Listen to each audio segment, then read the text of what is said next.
America and Israel are going to hit Iran again. So we're at war with Iran. We also, of course, have Iran having moved into places like Venezuela. I want to get into that tonight with Annie. And now, of course, we're sending 4,000 troops on ships towards Venezuela. Is there something more to that? What about missiles, Iranian missiles in northern Venezuela? Something I've been talking about since like 2010. Most Americans wouldn't even know what I'm talking about, but we have information that leads us to believe there's a lot going on there with Iran in Venezuela, not to mention China, Hezbollah, and others. So we've got a war going with Iran, with Israel. Then we have a war going with Russia. We clearly are fighting a proxy war with Russia through Ukraine. We're fighting a proxy war with Russia through Ukraine. We're providing a lot of those weapons and funding and technology. And of course, don't forget about the 10 plus CIA bases in Ukraine. So we're fighting a war with Russia. We're fighting a war with Iran. We're fighting a war with China. You can define them in different ways: proxy wars, economic wars, drug wars. But make no mistake about it, we are. And now, of course, we have to ask ourselves, where is all this going as those nations, Russia, China, Iran, North Korea, they are all in a coalition together. Economically, some of them now militarily. Of course, you got Brazil, Russia, India, China, South Africa, and others joining in economically through BRICS. A lot of this, of course, is going to bring us to our next guest, Michael Weiner. Not only the reshaping of our military in so many regards being spread out around the world, and how many theaters can we really fight in at one time, not to mention the lack of armaments. We've spent way too much in Ukraine. We've depleted a lot of our resources, given a lot to Israel. We're in big trouble, according to the experts. We also don't even have some of the 5th and 6th generation technology that Russia has, according to 4-star generals testifying before Congress. And now we have the remaking of our economic system, the dollar, our massive debt, and so much that's going on that is going to remake the landscape economically because of the death of the U.S. dollar, partly because of, again, the economic war that's being fought against us by the countries I've already mentioned. So these are things we have to understand, not because we want to scare people, but because we want people to prepare. It's very important to prepare, to understand the times and know how to respond. So we're going to talk with Anni Cyrus tonight. We're going to talk with Michael Weiner, get an economic update on the issues I just mentioned. And then we're going to switch to one of our very favorite doctors, Dr. Basima Williams. We're going to talk more tonight about something very few Americans even know to think about. I certainly didn't until a few weeks ago when I finally, thanks to Dr. Basima, started wearing a Freestyle Labrie glucose monitor. I am now wearing my second one. I had one under this arm. It only lasts like 14 days or so. Now I've got one under this arm, and I'm able to monitor my blood glucose. This is important because you don't want it going up and down and dropping and all that, because it creates inflammation. It starts to impact your immune system. It's now, of course, drawing and pulling down muscle mass and so much more. And we don't want to become diabetic or even pre-diabetic. Well, we got a lot of response over last week's interview, and some people emailed in questions. So tonight we're going to answer some of your questions and talk a little bit more about glucose monitoring. And then I've got a lot of blood I'm going to be giving very soon in vials. And you're going to hear about some of the blood tests I'm going to be going through. It should be interesting. Checking out many things, calcium level, and a lot of other issues that are related to your heart and other things the good doctor wants to know. So Dr. Basima would join us tonight. We are getting amazing response from our interviews with Dr. Basima. Apparently, health is one of the biggest interest points today, particularly post-COVID. Many people want to talk about health. They want to know how it is they've been lied to, deceived, or not informed, and how in many cases their own medical doctor doesn't even know what proper blood test to take. They know about some, but they don't even know to ask about others. Well, that's where we have a MD and a functional medicine doctor in Dr. Basima. But we're getting incredible feedback and a lot of thank yous. Someone said he struck gold, pay dirt. when he found her. That was what one email said. They really appreciate Dr. Basima. So we're going to visit with all those folks. Now, before we do that, remember, we are brought to you by you. Please go to worldviewtube.com/sponsors. You know all the sponsors. Gatatana, that's your phytoplankton. Numi, that's your glutathione. Bella Grace, that's your collagen, your cat's claw, your anti-inflammatory, your astaxanthin to take on the free radicals. You know them all. I don't have time to go through them tonight. We're too busy. We got to get going. I'm just going to trust you to do business with these great companies, products that I use, products I take, products I endorse. Of course, you know about Worldview Talk.com. Get your satellite phone, your solar generator. Oh my, your solar generators. You should be watching. You should watch after tonight. I'm going to play Brannon Howse, or not Brannon Howse Live. This is Brannon Howse Live. I'm going to play Worldview Radio from 1 o'clock today. The power bills, the drain on the power grid. More information today from my interview at 1 o'clock Central, 2 Eastern that I did with Patrick Wood. You got to stay tuned. There's a lot of reasons to have your cell phone backups, being a satellite phone, your solar generators like I have from Worldview Talk, and much more. Go there or call that number, worldviewtalk.com, or 1-866-738-3224. Also, don't forget about our national conference coming up Friday night, October 3rd, Saturday, October 4th. It's like someone threw a switch and people are getting out of summer mode and into fall mode, and they're really starting to register now. So we're excited to see those numbers coming up. Folks coming to the beautiful Mid-South, Collierville, Tennessee, for our national conference. Full details on that at worldviewstore.com. Worldviewstore.com, Friday night, October 3rd, Saturday, October 4th. We have a lower third for that, worldviewstore.com. There it is. Look at that. And don't forget about the Thursday night banquet. That will involve me bringing in my grand piano player, and we're going to have some violins and some violins and some maybe a cello, a few other things we're working on, few numbers. And then Hedia Miramonde is going to speak for our banquet that night. It's at a restaurant we love. Has amazing food. Fresh salads, great steaks, chicken on the grill, baked potato. It's one of our favorite restaurants that we eat at very regularly. And they have a beautiful ballroom. So we're holding it there on Thursday night. And that one's filling fast as well. So that's Thursday night, October 2nd. Full details at worldviewstore.com, worldviewstore.com. All right, let's get started. Joining me now is Anni Cyrus. Let's talk about some of the issues going on. And that includes some articles she's writing about Christians for Israel. A lot of people being attacked for supporting Israel, and a lot of hatred coming to the Jews from the side of the right. There's also other issues going on that we want to talk about related to, the Gaza and so much more.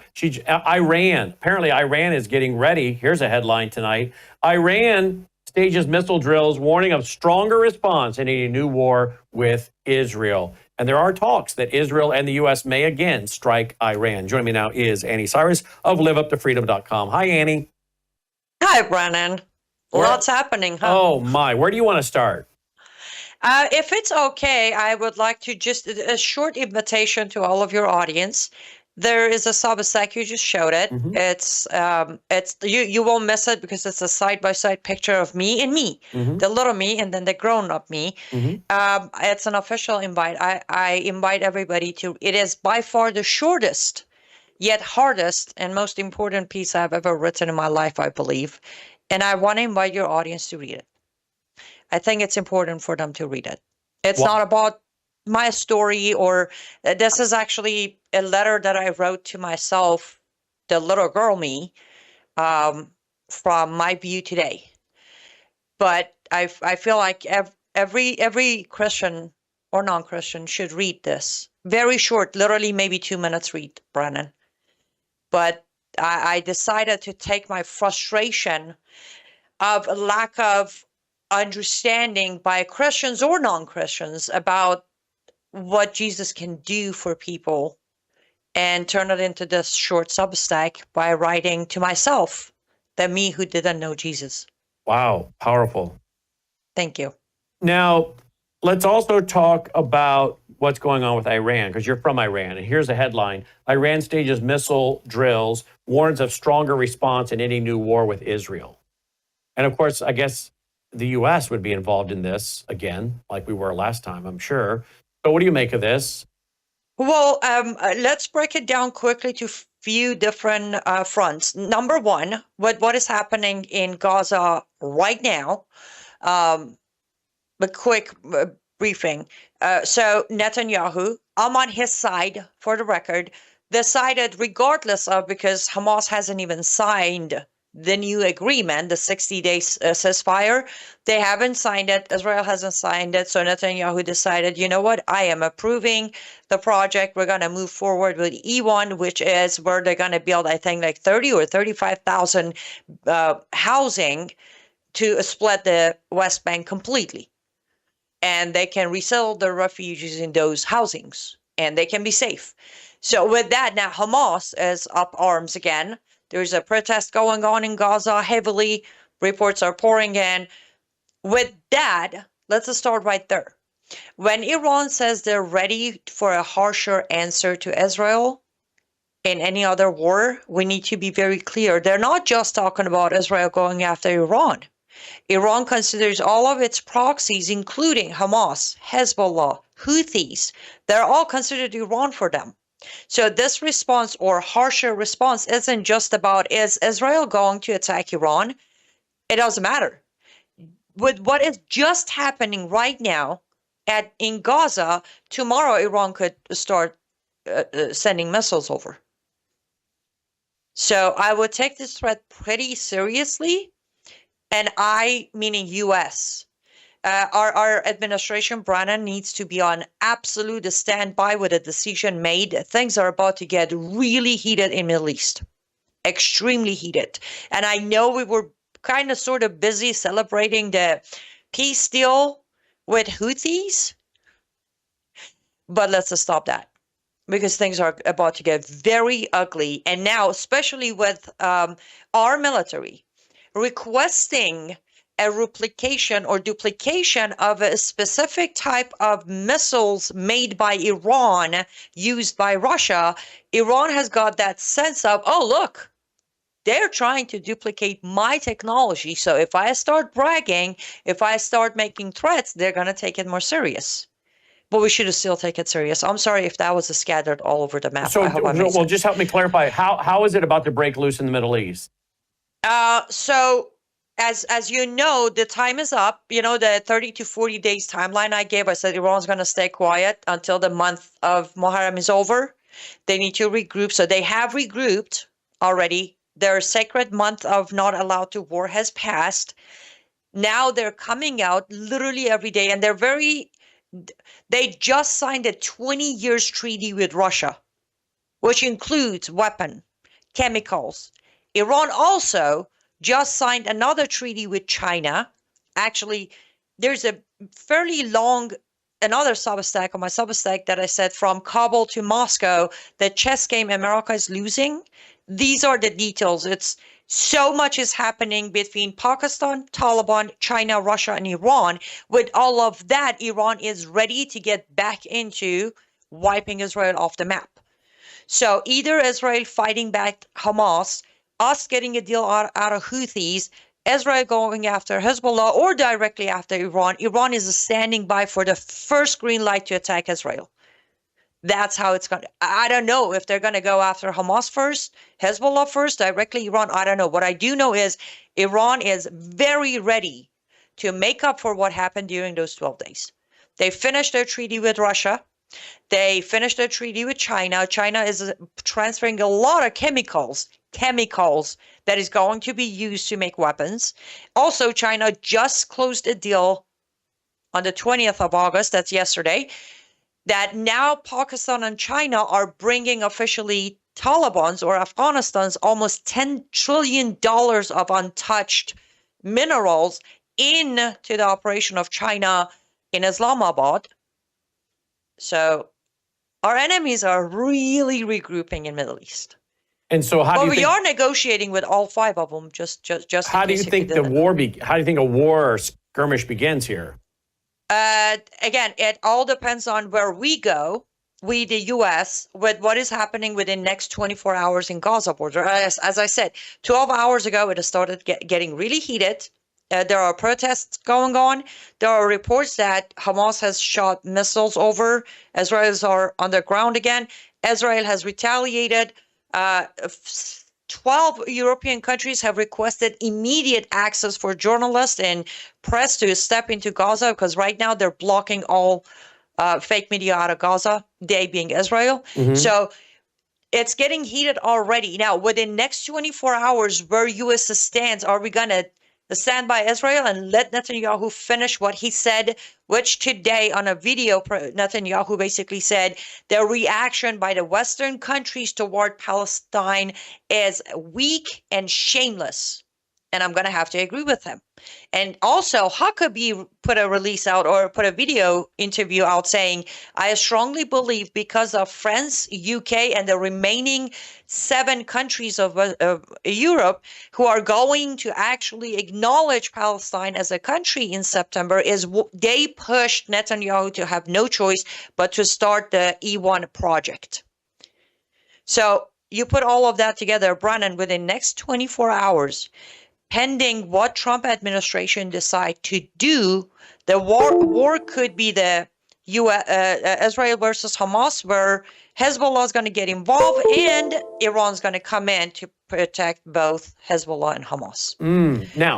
Now, let's add this to it.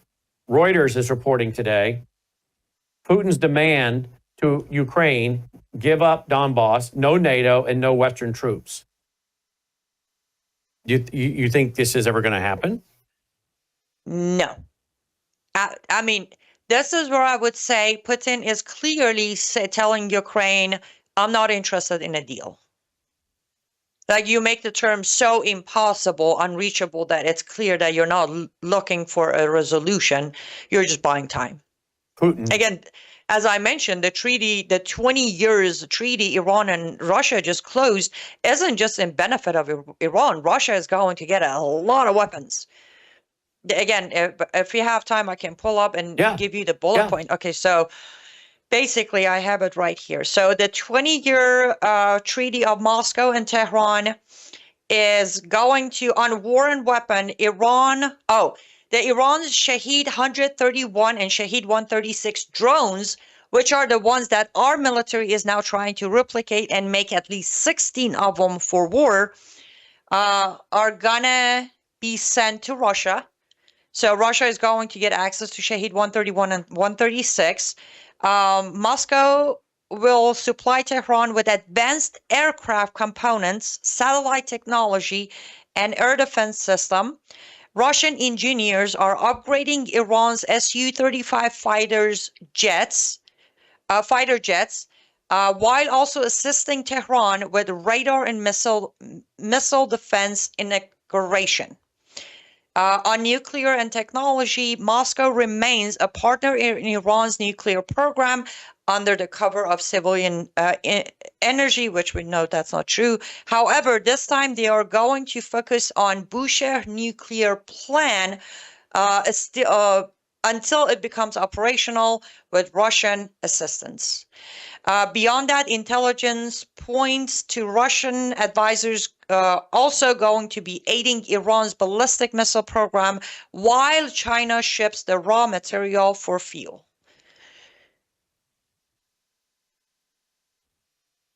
So there seems to be obviously this tight relationship between Russia, Iran, China, North Korea. And everywhere we turn... Add Pakistan and Taliban to it now. As of yesterday, Pakistan and Taliban are also involved with the treaties.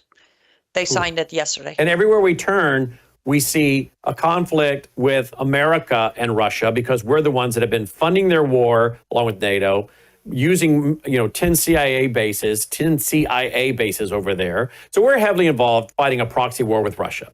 We're obviously helping Israel go after Iran. So we're really fighting a proxy war with Russia. We're fighting a proxy war with Iran, or, I don't know do you agree with those 2 points? Absolutely. Yes. Okay. That's actually part of my Substack. Yes. Okay. And now we have North Korea reportedly has a secret missile base near China. They are upping more of their military. I think they're about to put out a aircraft carrier. He is talking more bold and brash lately in the last few weeks again. Kim Jong-un We have China looking at whatever they might do with the Philippines or Taiwan. But all these groups are together. I'm starting to wonder again what we've wondered before. If these groups are working to create problems for President Trump in so many different regions of the world, that America basically is, we're in big trouble because we can't fight. The chess game we're losing. That's the title of my Substack. Is it really? The chess game, it's from Kabul to Moscow. The chess game America is losing. Here it is. We are constantly negotiating. Listen, we just closed the deal with Pakistan to go get them their oil and minerals. Pakistan turned around and went and made a deal with China and Taliban. We are negotiating for a ceasefire for Russia and Ukraine while Russia just went and signed another 20-year treaty with Iran. We are being manipulated while we're trusting the 3D chess and the art of deal. They're all working together right in front of us, not even behind our back, right in front of us while President Trump is on the phone with the leader of this enemy and that enemy, and we're still negotiating with Iran. And Russia officially recognized Taliban as the government of Afghanistan. How much tighter does the enemy need to get for President Trump to hang up and say, we're done? So you agree. So I didn't know you'd written this Substack. So you and I are agreeing between North Korea, China, Iran, and Russia, and America's involved with all of these groups in some way, you know. Yes. We're don't really have any direct conflict with North Korea per se, but we certainly are involving conflict with China through BRICS, Brazil, Russia, India, China, economic war. They're hacking on us. They're buying our farmland. They've got 100,000 Chinese troops at least here in the country. So we're already at a proxy war. I don't know what you call it, a proxy war. We're really already at a shadow war, if you will, of some kind with China. We're at a proxy war with Russia through Ukraine. We're in a proxy war with Iran through Israel. I mean, is there anything else I'm missing? No, you're 100% on point. Yes. And that's why I said within the next 24 hours, depending on how we respond, this was exactly the point. Is America going to continue to try to settle the dust in Gaza and calm things down? Or is America at a point to realize this is it? We need to pick a side and we need to stay with that side and forget about the peace prize and forget about the legacy and forget about all of that. In other words, Israel needs to take care of Israel. Okay, we don't have any weapons to sell you. I'm sorry. I'm a Christian Zionist, but we don't have any weapons to sell you. We have cleaned out our stockpile, giving weapons and selling weapons or giving weapons to Ukraine. We've given plenty to Israel. So we need to stop. We need to get our own inventory back up. So Israel, you're on your own. And Ukraine, you're on your own. We're out. And we can start with those two right there. Would you agree with that? That doesn't mean we abandon Israel, but again, nowhere in the Bible does it say that we have to sacrifice America's national security for Israel. We just need to be their friend, help them with intelligence. We can make loans to them, but nothing says we have to give them weaponry, sell them weaponry. And if we don't have it to sell, it's not we're being unkind. We don't have it. We've given you all we can. We've given it to Ukraine. We've been stupid and foolish. And now when we would like to help Israel, we can't even sell them anything because we need to put it in our own inventory. So we got to definitely say to Israel, you got to have to handle it on your own, and say to Ukraine, we're done with you, because we got to be ready to deal with these other threats in these other arenas. Particularly now Trump's declaring war on their cartel in Mexico, which is by really doing that, you're declaring war on China. And IRGC. Yeah. And now we're going to head toward Venezuela with 4,000 troops. And we know in Venezuela you have Iran, China. Oh, this morning, Hezbollah. The foreign minister of Iran this morning already, or nighttime last night, put out a press release saying that if U.S. invades an inch of Venezuela, we're going to protect them. They have already declared that. And who said that? The Iran's foreign minister. And of course, you and I know there were flights going from Tehran for years to northern Venezuela, Caracas, for years. They still go. And you can't get on those planes. You could book months in advance. So that's government work there. You're not getting on those planes. Are they building a secret missile base underground? But what are they doing? I addressed that, Brannon. On the other Substack, I put out that the plan B of Iran's nuclear weapon. That's where I bring you Venezuela, specifically saying that is where they will do most of the installation. Most of their installation, Iran doing most of their installation of their missiles in Venezuela. Yes. Okay. So you can go back into my archives of my radio shows, probably to 2008, 9, 10, somewhere in there, where I'm talking about missiles in northern Venezuela, Caracas, and warning that could be our new Cuban Missile Crisis, but be Venezuela. Yes. And you're in agreement with that. Yes, I released a Substack saying literally different words, but literally what you said, which is called Iran's nuclear plan B, a bomb without borders. Okay, I said they're going to break it into 6 different countries, Venezuela, top of the line, to build this bomb outside of Iran so we can go drop a bomb on it. And when they're ready. So Iran is going to build their bomb in 6 different countries? Yes. And one of them is in Venezuela? Absolutely. Venezuela is a huge part of this entire transaction. That's where I broke down the airplanes you're talking about. Oh, wow, I haven't read your Substack and didn't know that. So we are tracking on the same page. Absolutely. But here's the issue, Annie. This whole thing of 4,000 Marines on troops headed toward Venezuela is not about them being a narco state. I mean, it probably is in part. But if President Trump were willing to maybe tell the American people what I think is going on, he's doing that to threaten Venezuela and Iran, and he's not telling the American people what you and I have just told them tonight. It cannot be just about Maduro being a drug cartel. It has to be something bigger than that, right? I would say yes, especially with today's announcement. Let me actually read right off of it. The U.S. Air Force has officially requested the creation of at least 16 clones of the Iranian Shahed 136 drone for military training and defense purposes. That is a little too precise, isn't it, Brannon? 16, and specifically Shahed 136, which I was just reading that they're sending to Russia on the new treaty. Why? And it is recorded that plenty of these Shahed 136 are being built in Venezuela for Iran. So yes, I'm with you on connecting all of these dots. Yes. And that's why Iran had to regroup. Now, here's where I say one thing. You said we need to tell Israel you're on your own. I agreed 100%. But here's another thing President Trump needs to do. Stay out of making deals, saving supreme leaders' lives, and shaking any hands, please. If we're going to tell Israel to do its own thing, deal with its own problem, we cannot be part of the problem where we keep their enemies alive constantly. We need to completely wash our hands off Middle East, let it happen. So in conclusion, because I know you're up against a time clock here tonight, in conclusion, you're warning the audience tonight, just as Michael Weiner is coming on to warn the audience about things are about to change in the banking industry, everything's about to change in the dollar industry. You're here tonight to say things are about to change in the Middle East, but we've got a bigger problem here with Iran and them even in our backyard with Venezuela, and that things are much more tenuous toward military, kinetic conflict, World War III, whatever you want to call it, multiple theaters for the U.S. than the American people are even aware of tonight. Exactly. I would say if your audience want the full proof and detail, not to be afraid of, but to be aware of, well, I'll start with my letter to myself, which is 2 minutes read, but read From Kabul to Moscow, the chess game America is losing. That will connect the players we just talked early on.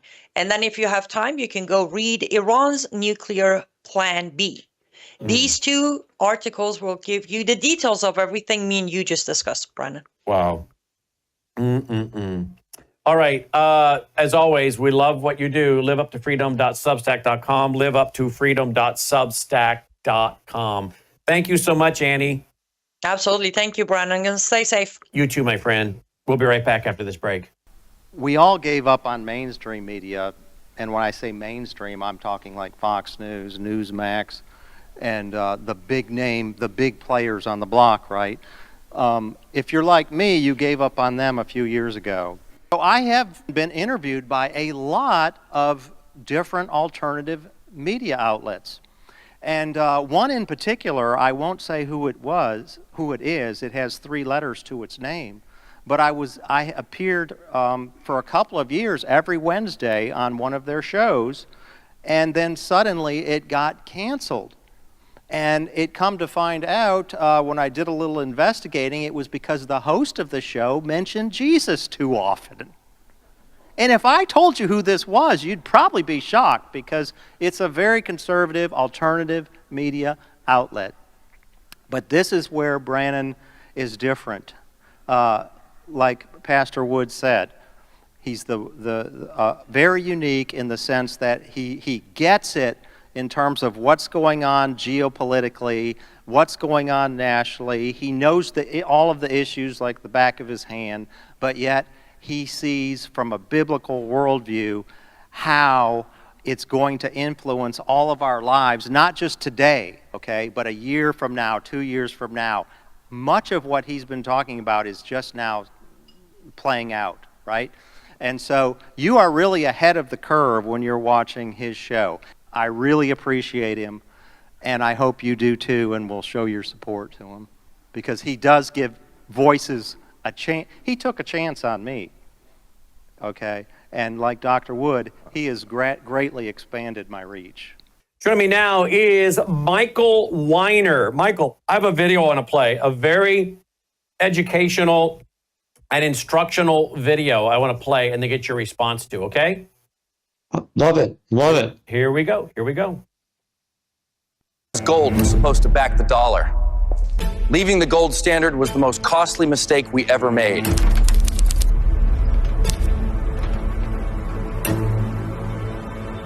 What was so bad about gold?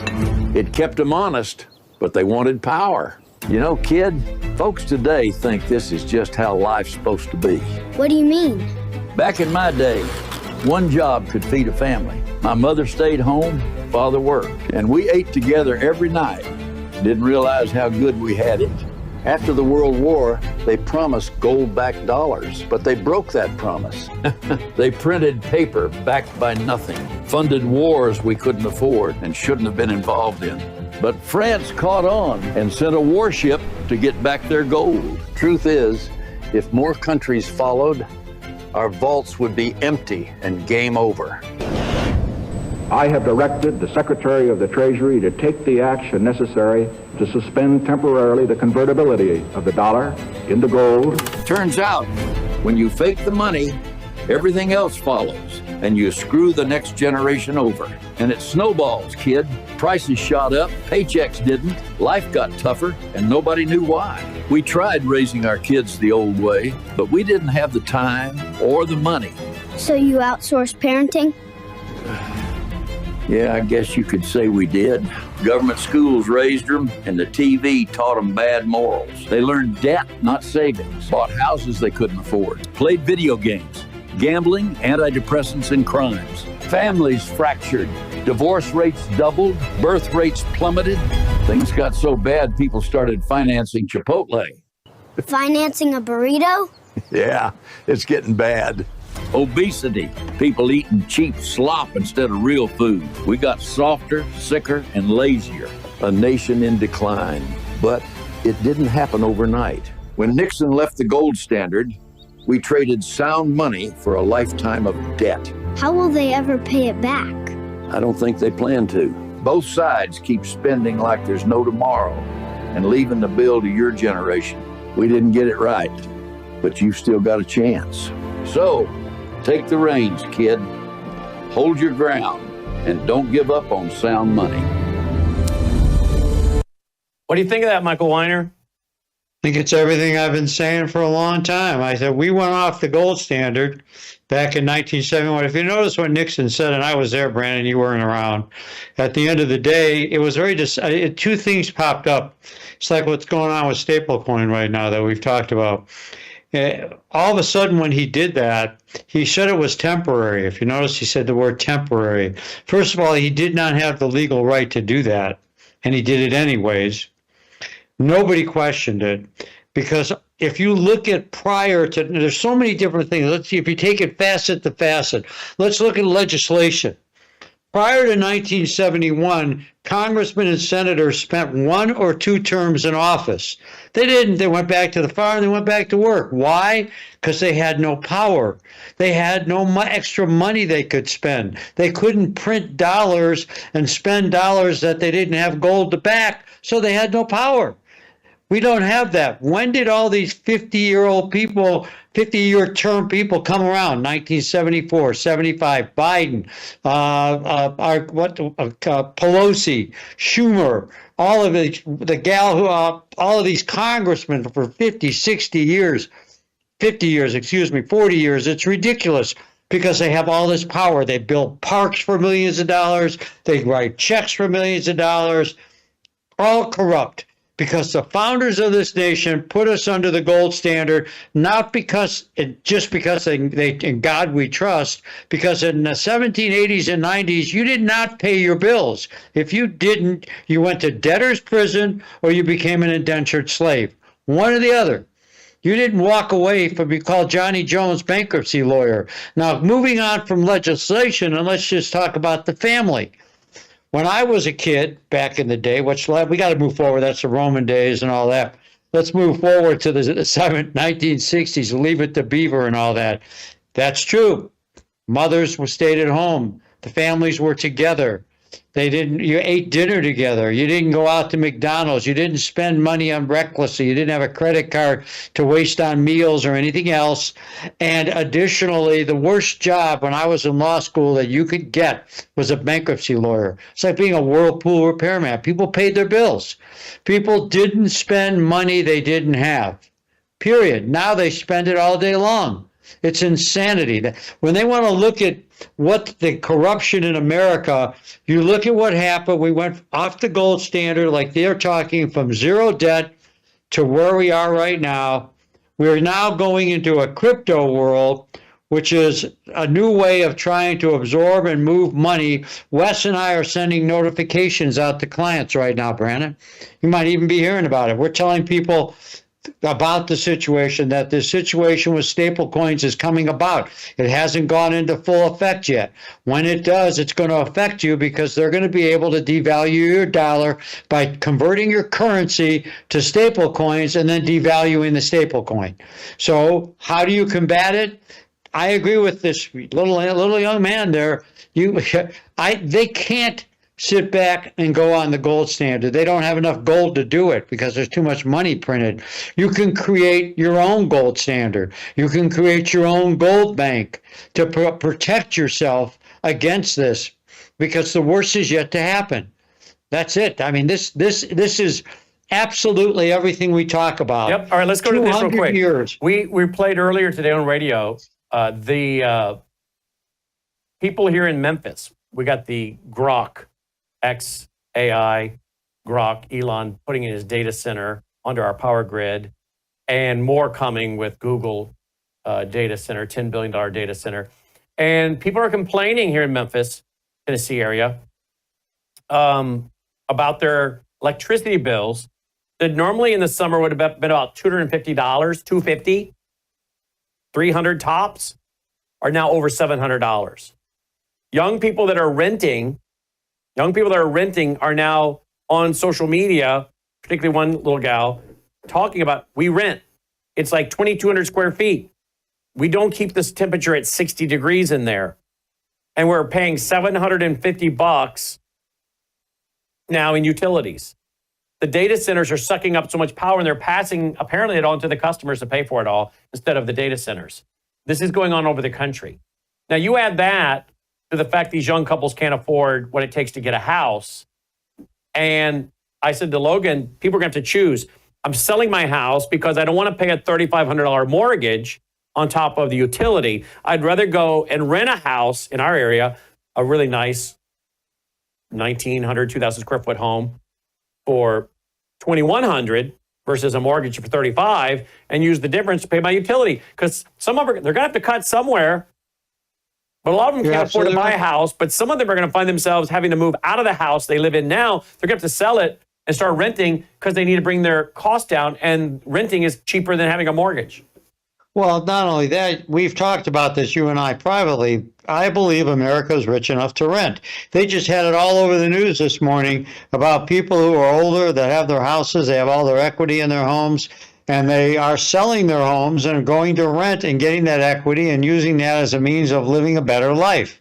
I mean, they don't have overhead, they don't have any stress, they don't have anything going on. Let me just stop right there. They don't have to pay for repairs. They don't have to pay for property tax. They don't have to have the insurance on the house. All they need is the renter's insurance. They don't have to pay for the pest control. Correct. I mean, I could just keep going. The AC goes out. It's not their problem. It's the guy that owns the house's problem. And that's why they're renting the houses, and some are renting apartments or condos so they can play. They worry that they have who they live next door to, but not in a house. The problem that we have is we have an overpriced housing market, so overpriced. When they talk about fixing it with lower interest rates, excuse me. So I don't care if a mortgage is 5%. If the house is still $800,000. And you've got to earn $140,000 to move in there, and you're house poor just to get in the house. It's insanity. I believe there's corruption. These real estate agents, they drive around in their Mercedes and all the rest of it. They're making too much money. They're complicit in one of the biggest fraudulent acts being pulled off on America, overpriced housing. And they're involved with it, so are the appraisers, and they're sticking it to us. And we, the American people, are complicit because we want to make that money on them when we sell our house. So if you bought a house for $200,000 10 years ago or 20 years ago, and you can sell it for $400,000, you want to get $1 million. And that is destroying the strength of America, which used to be the single-family homes. Leave it to Beaver. Yep. All right. So are we in a stock market bubble right now, Mr. Weiner? We're in a bubble because of the fact, and a lot of people don't want to recognize it. Something can't go up consistently and go up and go up and go up and go up. I think the AI bubble is going to be like what happened when the internet bubble first happened. Everybody jumped on it, and all of a sudden that company AOL came out of nowhere. They were the internet people, and they turned around and bought Time Warner. And if you remember what happened to that Time Warner purchase by AOL, they found out, the shareholders, that AOL was really worth nothing but smoke and mirrors. So they unraveled the whole deal. Nobody went to jail. Steve Case and Levin, the guy who was the president of Time Warner, who got $150 million. Steve Case, who totally disappeared, got like $500 million. These guys made a fortune off smoke and mirrors, and that's what they're looking at here with AI. That's even the guy from OpenAI is saying this is getting crazy. And I think the same thing with NVIDIA's and all the rest of this stuff. I think that it's eventually we can reach a crescendo and a plateau, and then it's going to correct itself. And when it does, the people who own stock have an opportunity to recapture what they lost if they can hold on. So like in 2008, if you had gold, you had the ability, with the profits you had of seeing gold go up 400%, to hang on to your stock. But the people who had mutual funds went back to work or lost their home because all they're doing is betting on the price, and that money's gone. It doesn't even come back. It's just gone. All right. How about the banking system? You've said that's changing. That's going all digital, right? The whole world is, Wes and I, we're talking to people right now, and we're telling them, get ready for a complete new financial system. It's sort of like when Nixon turned around, we just listened to that idiot, when he went on TV and told us that he's going to take us off the gold standard. Everybody was asleep. He must have done it at 9 o'clock at night, because I remember my buddy called me up. I was in college, not in Greece and during the Roman days, but actually in college, getting my 17,000th degree. And my buddy called me up. How many degrees do you have, Michael? Just 2. Okay. And law degree and your BS? Yes, correct. What's your BS? BS. Business. Business studies. That's a business studies. Yeah, but at least if your kids go to school, make sure they're coming out with something. But anyways, when you're I just lost my train of thought. Late at night, your buddy calls you when you're in college. Oh yeah, my buddy called me and he says, "What?" He said, "Did you look at your money?" This was 1971. I said, "What are you talking about?" He says, "It doesn't say silver certificates anymore. It says Federal Reserve note." And I looked at my wallet, and sure enough, all the money changed. And what we're saying to people right now, that's exactly what's going to happen when they use these staple coins. The banks will change your money to staple coins, and you'll wake up one morning and you might have 100,000 in the bank, and you now might have 80. Your gold will go up dramatically, dramatically. And that's why you hear them all touting gold, and you hear all this positives, because gold is the only true globally recognized financial instrument as the ultimate tangible, the ultimate. And where we're at right now is some people are asleep at the wheel. Everything is not okay. We are going to have a new banking system. I think President Trump and Basant have the ability to carry us through it, but we're going to go through 18 months of a hellacious period of time of change. What are you expecting in that 18 months? What do you think is coming in this 18 months?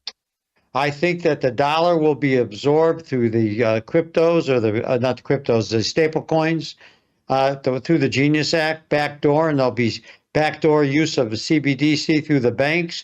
I think the Chinese are declaring war on us financially, and they're going digital to be able to do it.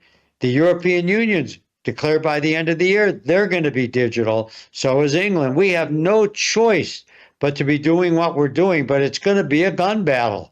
And fortunately, we have people like Trump and Basant because they can get us through it.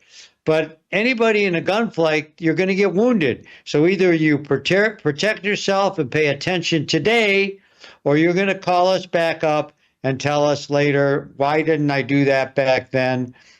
And my answer to you is don't worry about what's over your shoulder. Try to look ahead. By the way, let's take a look at what Cracker Barrel stock did today. Have you seen what Cracker Barrel stock did today? No, it wasn't on my top 10 list. I don't eat a Cracker Barrel. I don't even know where the one is around here.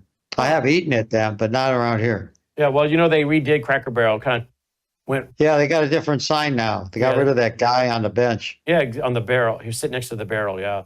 And apparently people aren't liking it, Well, people get used to something. It's sort of like going to Denny's for breakfast. Well, and they take it personal because it had a Southern flair to it. And a lot of their stores are here in the South or the Midwest. And a lot of people took it personal, like you're attacking our culture. This was part of our culture. People get attached to things. And, that's the same thing when Nixon did what he did with gold.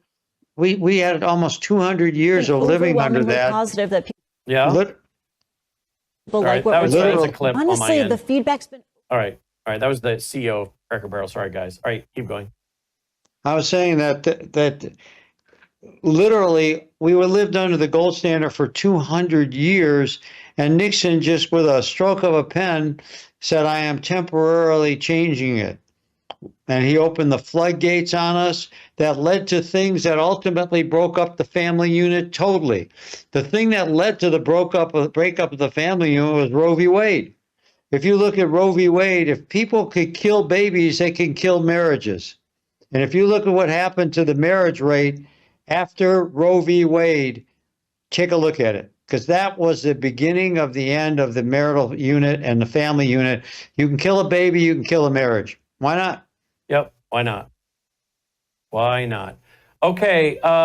Get your free, no obligation packet of information at worldviewgold.com. Worldviewgold.com. It's an awfully little banner there, but I do see it. Get your free packet there. There we go. Worldviewgold.com. Worldviewgold.com. Michael, are you going to be at our national conference Friday night, October? Absolutely. I'll be there. And I'll say this in closing. Wes and I right now, we talk about it all the time. You know it, Brandon. We try to warn people ahead of time. We're calling up all the people, all our worldview people. They know it if they're listening, and we're warning them about what's coming up. We're actually warning them. And some people are saying, no, well, I got to called my financial advisor. I said, what do you Good think luck with I am? that. I mean, hello, I got more degrees than him probably. Mhm. But at the end of the day, that doesn't make me a genius. Start realizing, ladies and gentlemen out there, that this is your money. When you lose, nobody else loses except you. So pay attention. 100%. I'm done. And if you come to the conference, you get to meet Michael Weiner, visit with Michael Weiner in person. Some of you have met him. You get to visit with him in person. Again, one of the benefits of being there in person at our national conference, Friday night, October 3rd, Saturday, October 4th. This will be your first time to meet Dolly, too. Wow. Dolly and I are hanging out. I brought her a little manor. I got some cookies, bribery stuff all set up. Yeah, All kinds of bribe. Coordinated with Logan. She's very She's eager. She's going to wear a Swiss America sash. There you It's going to be great. There you go. She's sound asleep over here, but she'll be ready to go when you get here. Michael Weiner I'll get checking in tonight. Thank you, Michael. Good evening. Take care, all. You too, my Bye. friend. We'll be right back after this break. We live in uncertain times. In fact, we live at a time when our own governments all over the world are warning us that there could be big problems with our power grid. World War III seems to be right on the horizon. Let me ask you this. Do you have a satellite phone? Should communications go down with cell towers? Do you have a satellite phone to get a hold of that college student or your spouse who travels, whatever it might be, to get a hold of your senior adult parents? We have satellite phones at worldviewtalk.com, and you get the satellite phone for free when you sign up for their very reasonable payment programs for the service. Sign up for the service with a reasonable contract, get the satellite phone for free. Worldviewtalk.com. You'll also find they have, well, what I now have, which is a solar generator. Yeah, I have a gas generator, an LP propane generator, but what if that goes down? I want to back up to my backup. So I now have a solar generator as well. You'll find them at worldviewtalk.com. Check it out today, worldviewtalk.com. News is moving faster than ever, and so are we.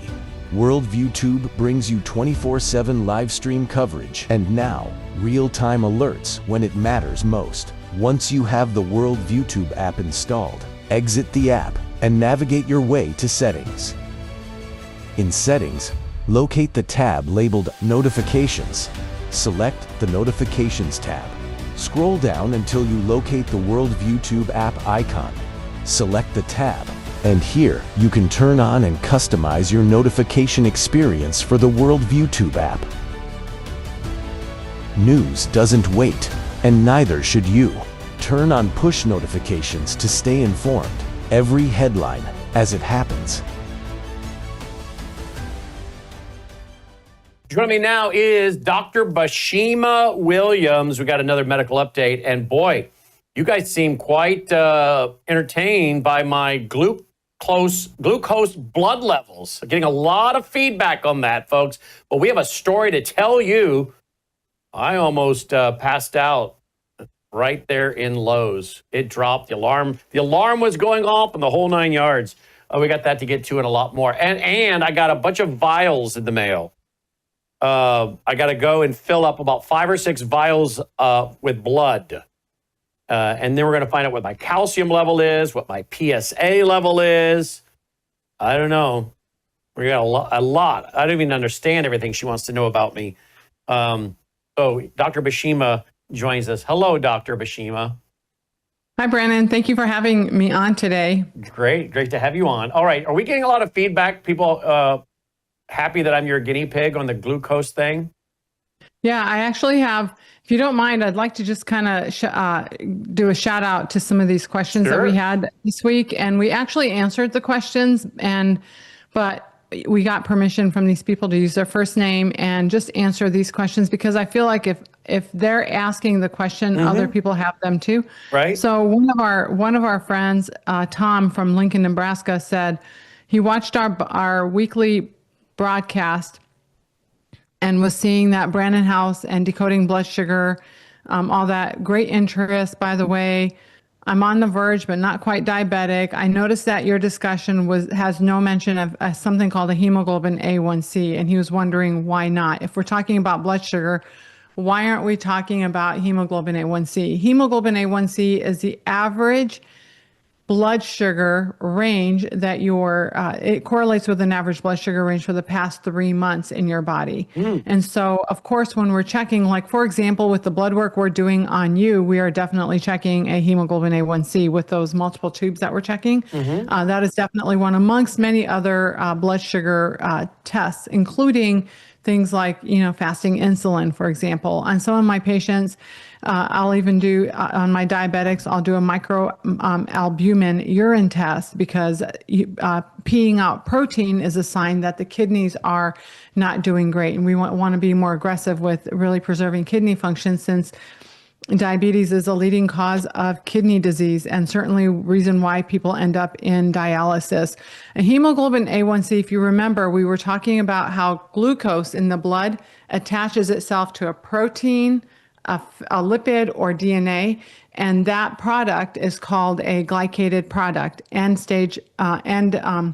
the advanced glycated end product, or AGEs for short, and it reacts with something called RAGEs, the receptors RAGEs. So one of those proteins that glucose attaches to is the hemoglobin protein.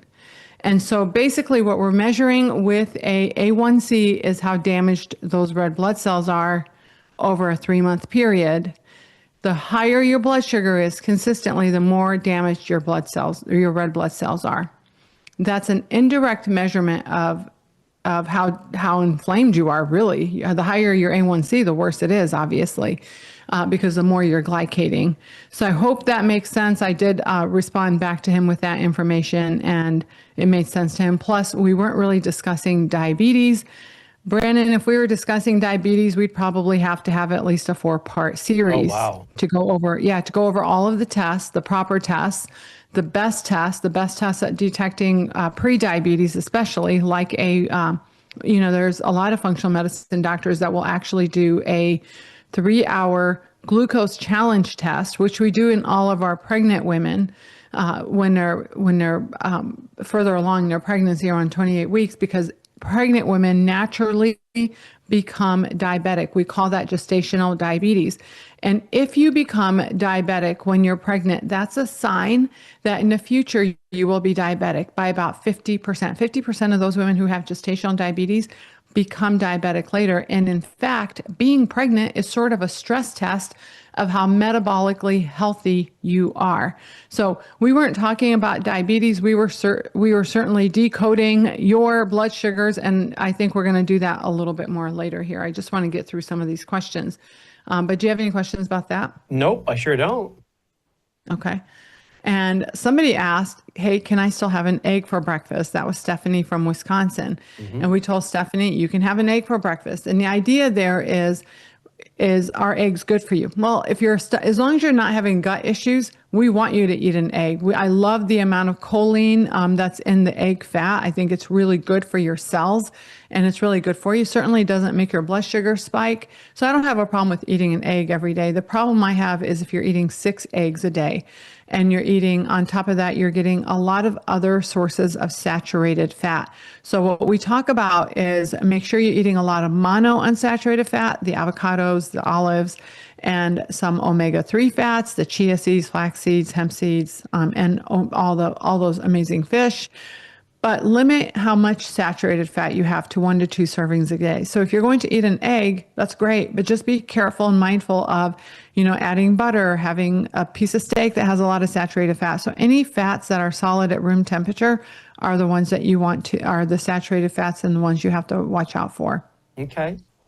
So is that all of our questions? I have another one. I have another interesting comment. Wow. I have a comment one. Okay. I have a patient, Eric from Tennessee, who said, I did a CT coronary calcium score test that was very high, and now he's seeing his cardiologist. We don't know the next steps, but hopefully it's okay. His follow-up testing is okay, but certainly at least it brought to light that he already has plaque around the arteries, and that was based on our discussion when we had the heart study, the heart assessment after, of course, Hogan passed away. Right. So that helped him, I guess, right? Yes, I hope it helps him, and I haven't heard back from him yet, but we'll see, and we'll go from there. So And then I have another yeah. interesting. Yeah. You have another interesting question. Bill asked, "Shouldn't you expect your blood sugars to go up with eating?" And I think that's a very fair question. You know, I always show my blood sugars, and it's always a nice straight line. I'm afraid to look now because last time I looked, and it was like not a straight line. I haven't looked yet today. I am right now as we speak. Let's see, what am I at? I am at. I don't think I better tell you. Right now, I'm at 151. But I just ate. Oh wow! I just ate. What did you eat? Some tuna and a piece of chicken. Okay. Mm-hmm. That's not going to raise your blood sugar to 150. What else was in it? Did you have a piece of bread with it? No, I'm off. Crackers? No, I'm off gluten. Some crackers, some I had soda. I had a little bit of a Coke Zero. Okay, well, but there's no sugar in that. There's no sugar. There's no sugar in that, and that really shouldn't raise your blood sugar. Did you? Was there like dressing or stuff like that inside of the tuna? Oh yeah, there was pickles and Miracle Whip. Okay, so that might have been. You know what else? And then the chicken was drowned in barbecue sauce. I bet it was the barbecue sauce. Logan's laughing. Remember what I told you? Yeah, remember what I told you about the sauces, putting them on the side because they're gonna add up. You know, the ketchup. No, but this was me. I was like, here, like Doc. I was like this. Yeah. Here's my blood sugar. Yeah, and do you see that nice straight line? She's a show off. Look at that nice straight line. I did. Yeah, she's a big show off. Okay, what is your average? What did you have? I had that's what I was thinking. I actually had turkey, avocado, onion, and some carrots for lunch. So, but it didn't really do anything to my blood sugar. So that's good. I also, work out a lot and exercise a lot. But anyway, to answer Bill's question. By the way, not that I'm not impressed that you can do those squats on that ball, but I was informed this week that ball is not circular. Okay. I was under the impression you were standing on a circular ball doing that. I'm like, the chick should go into the circus. I was like, and then they came in here and said, you do realize the bottom that is flat. I said, it's still impressive, but yes, the reason I was like, I was thinking she's doing this on a ball. I'm like, her past life, she had to have been in the circus. Yeah, I can actually squat on a real ball if I'm on, but I have to be near something. But we do that sometimes. You have to be near something so that you don't fall and crack yourself. On to it. Yeah, I don't want to fall. Yeah, no, I don't want to fall. But but that's still impressive. Not taking anything away from you. But I thought, why are you a doctor? You should be in Ringling Brothers Barnum Bailey Circus. My average glucose for the week, last 7 days, is 110. Okay, I mean that. You want that in the 90s. That's the bottom line, and that's where you got to watch those little things. It's those little things. You're doing better. You're definitely doing better. But you have to watch those little things. Like last week, my blood sugar was high. I can't remember what I had. I had a little bowl of rice and beans, which is normal for me to eat that. And I know that rice makes my blood sugars go up, but normally I add a lot of vegetables to it. And this time I didn't have time to do all the vegetables. Vegetables slow down how fast your blood sugars rise. So you want to slow down how fast your blood sugar rises. If they rise a little bit, and then they go back down, fine. But if they spike, that's when you're glycating a lot. You're creating a lot of those inflammatory things. Now your body has to go to work getting, chilling them out. I went out to dinner this weekend with the wife, and I had some French fries, but I didn't put any ketchup on them because you said there's sugar in the ketchup. But I forgot about that when it came to the barbecue sauce today. I just went...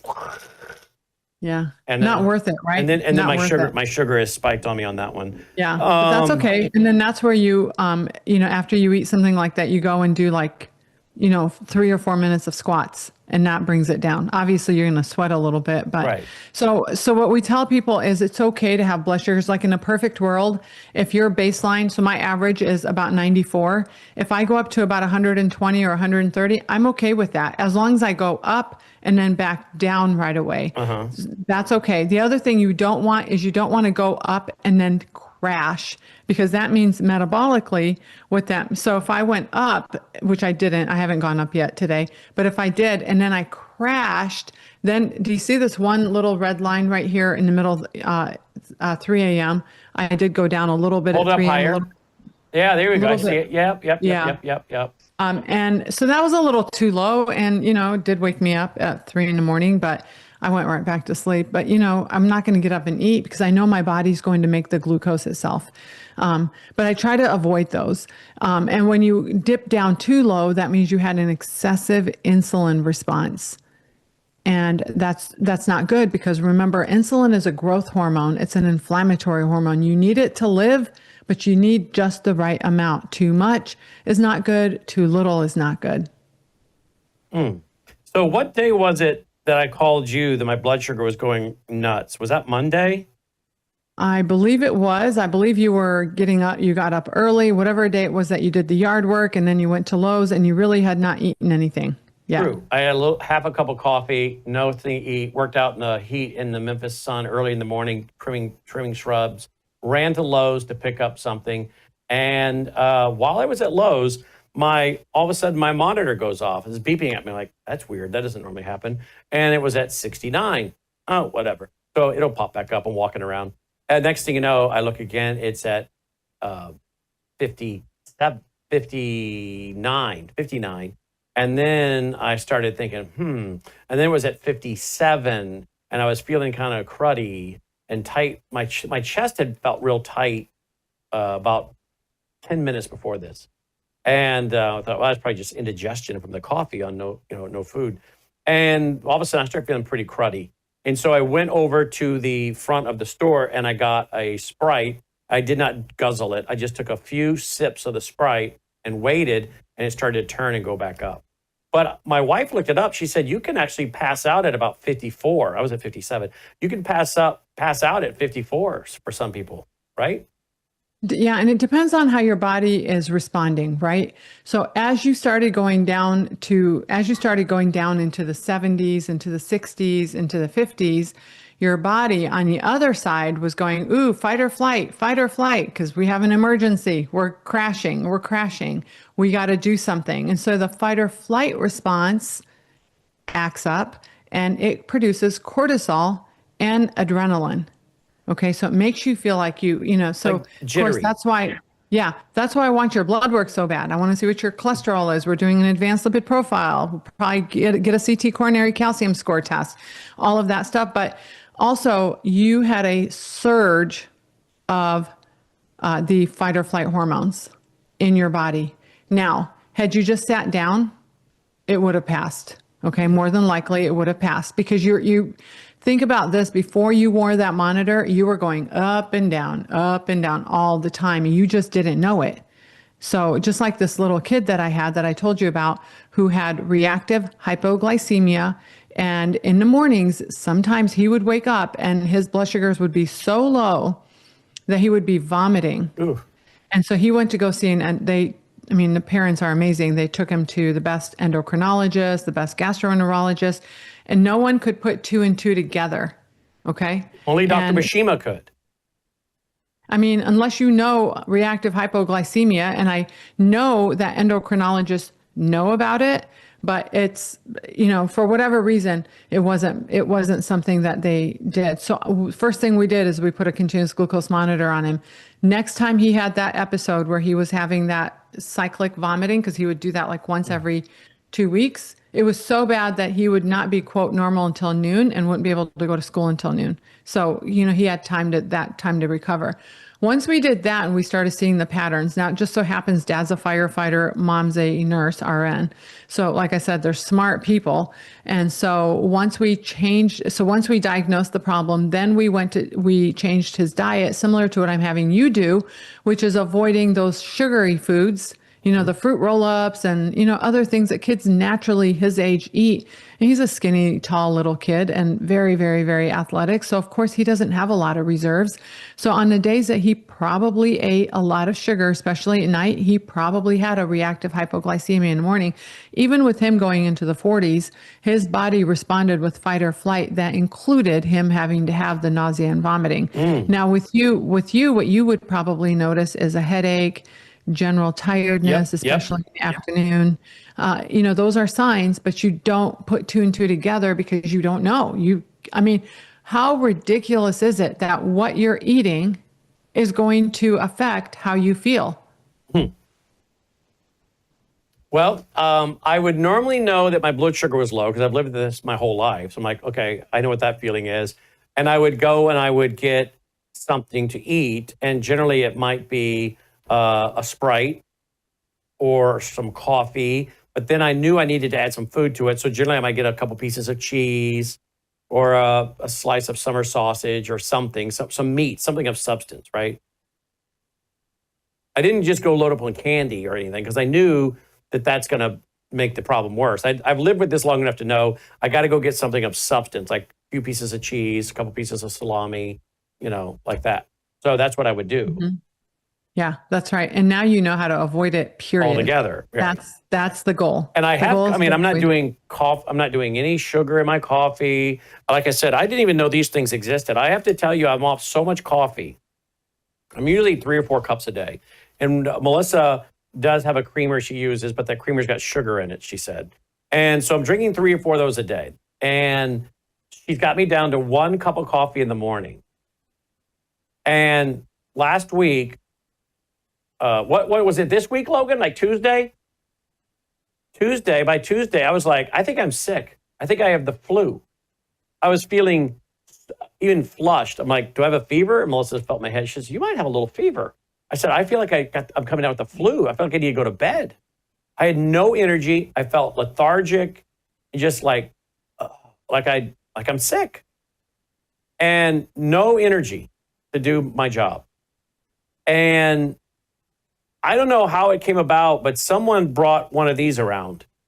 And I said, there's no sugar in that. 0 calorie cola, no sugar. 0 sugar, it says right there. So I drank one of these. Within 30 minutes, Brannon was back. I was like, I'm not sick. I don't get the flu. I don't know what was going on. I guess it was caffeine withdrawal because there's caffeine in this. And I've been going on such little caffeine. I'm used to 3 or 4 cups of coffee a day. I was going on 1 in the morning. And by the afternoon, I'm like, I'm done. I'm shot. I have nothing left. I must be getting sick. But within 30 minutes of drinking this, I was like, I'm back. And so they were all laughing at me because they're like, you never heard of Coca-Cola Zero Sugar? What is this called, Logan? Coke Zero or something? I'm like, no, I didn't know this existed. But I did know there was, quote, Diet Cokes, but I don't want to drink that because that's got that artificial sugar in it that I'm scared of. And so they're like, how did you not know there was a Coca-Cola Zero? I said, I don't know. I guess I'm not up on it. So I'm doing much better now because I'll have one of these in the afternoon with with 0 sugar. So that's okay, right? So that's a double-edged sword question. So it does have artificial sugar in it. It should have artificial sugar in it, I'm afraid. And you can see that on the label itself. And it's the type of sugars that are in it are so highly sweet. They're so sweet. They're usually 200 to 600 times sweeter than table sugar. Mm-hmm. So you don't need a lot, but they're definitely in there.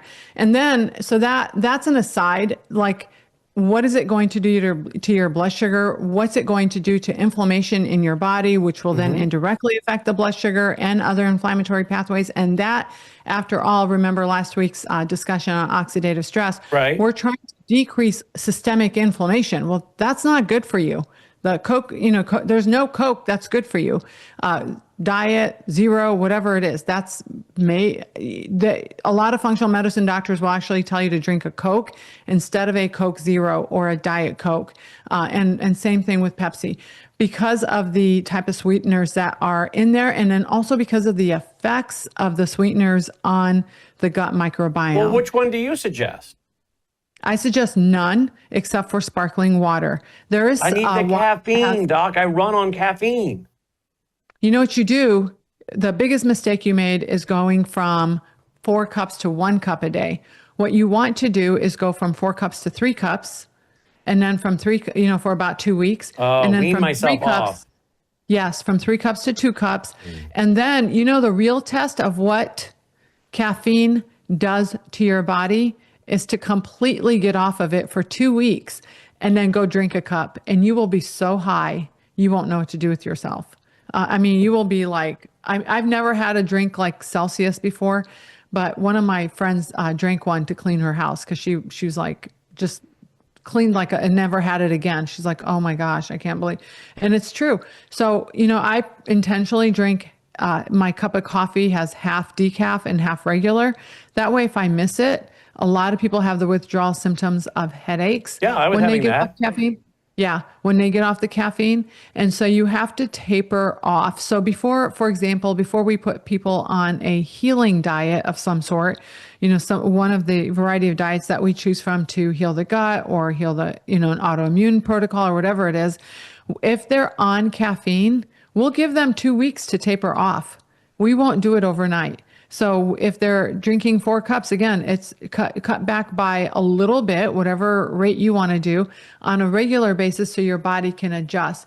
But make no mistake, caffeine affects your adrenals.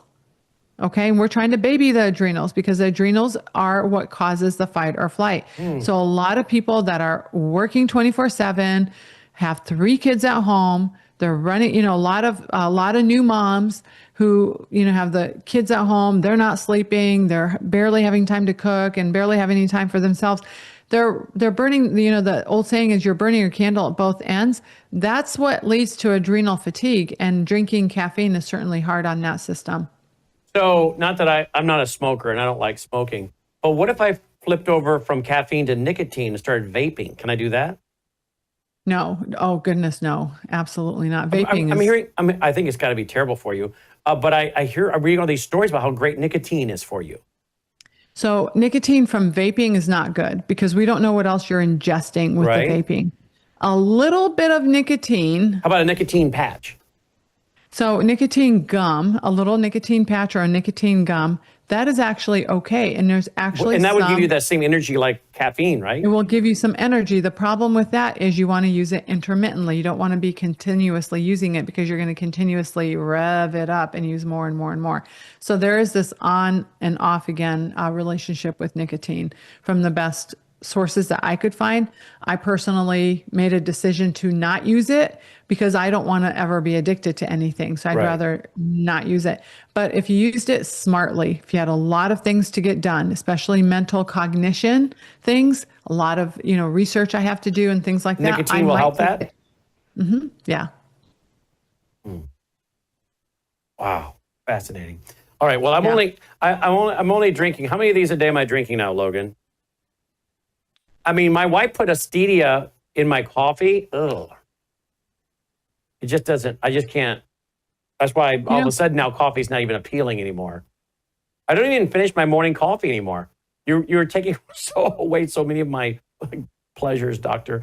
I don't even finish my coffee anymore. But this I will share pretty good. I will share this recipe with you. And again, this is my use of saturated fats. On days I don't eat eggs or other saturated fats, I will make this coffee that is absolutely amazing. Okay.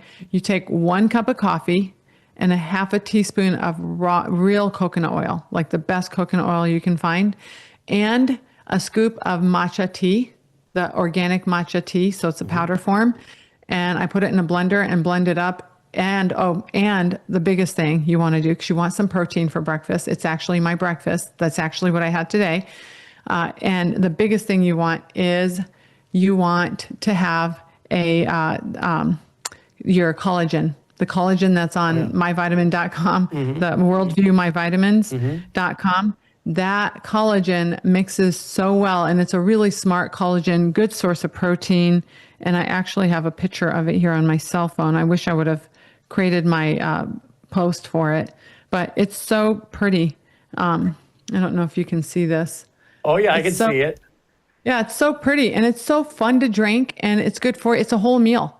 So it's got the protein, it's got the antioxidants from the matcha, it's got the saturated oil from the coconut oil. And look, that's what I had for breakfast, and it did absolutely nothing to my blood sugars. And that's what I'm trying to do. I know if I can control my blood sugars, then, I'll have a very anti-inflammatory chance that and day. And getting rid of the anti-inflammation helps to boost our immune system, stops basically eating away of our muscles, right? That's right. Yep. Energy. It gives you more energy. So ironically, ironically, and, you know, Brandon, I've done this hundreds and hundreds of times with so many patients who literally are drinking coffee up until 6 p.m. or they can't get through the day. We get rid of all that and we, you know, heal their gut and change their diet and help them sleep and do all this stuff. And when I see them again, they're like, I have so much more energy than I've ever had. And I don't ever want to drink coffee again because now they know how it, you know, it robs you. It's fake energy. It's not real energy. If you are using caffeine for energy, that means your cells are not making energy on their own, that you're using adrenaline that's driven by the stimulant, caffeine. Caffeine is a stimulant to make energy. So you want to make energy like that, but on your own. Well, I have to tell you, like I said last week, I do have more energy than when we started first talking. My wife has even noticed it on her own. She said, you seem to have more energy. You know, I go to bed at a decent hour. I'm usually up by 7:15, 7:30. You know, I'm putting in 12, 14-hour days, no problem. So I am definitely not as exhausted. I was, about a year ago, I was like, man, if this is getting old, this is not good. I mean, if this is what it's like now, it's going to be like at 70. But I think it was, you know, my diet, my blood sugar going all over the place, and needing to level that out. So I'm not taking in a lot of sugar. Like, I was never a big candy guy, but I did have some chocolate and some ice cream here and there.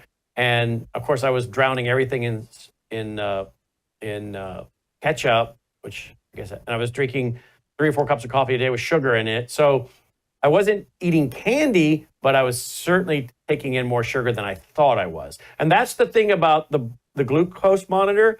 All of a sudden, you're getting an education on how much sugar you're actually taking in.